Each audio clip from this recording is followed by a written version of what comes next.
Jesus veio a esse mundo, ele veio com um objetivo, certo? E a mensagem dele, tanto a dele como quem veio preparando o caminho para ele, que foi João Batista, veio dizendo o seguinte: arrependei-vos, porque é chegado até vós o reino de Deus, certo? Vamos compreender isso. Todas as vezes que o Senhor Jesus curava alguém, mandava um demônio embora, falava uma parábola, ele falava do reino de Deus. Por exemplo, ele expulsou um demônio, aí disseram assim: ele expulsa por Belzebu. Ele disse: não, uma casa dividida não subsiste, diabo não luta contra diabo, levando as pessoas a pensarem. Vocês estão falando uma coisa absurda. Ele disse: se eu expulso o diabo pelo dedo de Deus, é chegado até vós o reino de Deus. Correto? Quando ele curava, ele estava apontando para o reino de Deus.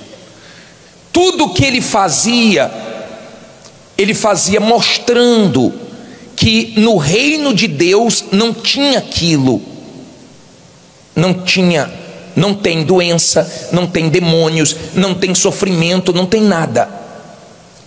E o Senhor Jesus disse: busque em primeiro lugar, a primeira coisa que você deve fazer é buscar o reino de Deus, entrar nesse reino, deixar esse reino entrar em você. As outras coisas ele vai acrescentando com você dentro do reino, para que você não perca o principal, que é a sua salvação.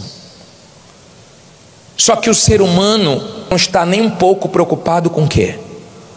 Com a alma. Não se fala nisso, não se toca nesse assunto. As pessoas estão preocupadas com o reino desse mundo, com o que vão comer, com o que vão vestir, aonde vão morar. Então as pessoas ficam preocupadas com esse reino.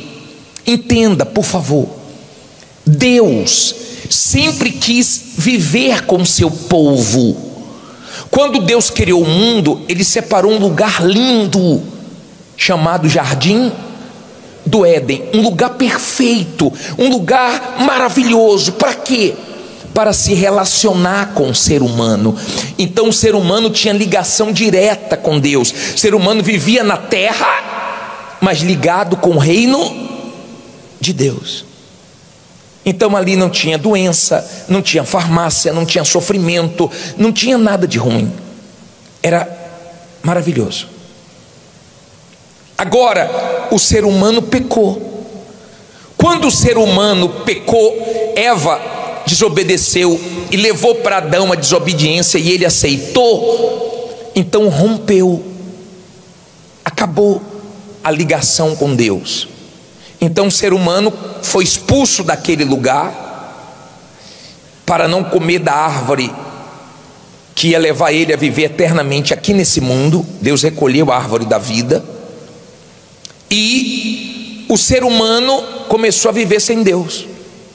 E você sabe que o resultado sempre foi destruição. O ser humano destrói tudo que Deus criou. O ser humano destrói a própria vida. O ser humano destrói a vida do outro. É o ser humano sem Deus. O ser humano que diz o seguinte: não quero, eu quero fazer a própria vontade. E Deus deixou, porque Deus deu livre para todos os seres humanos. Você é livre.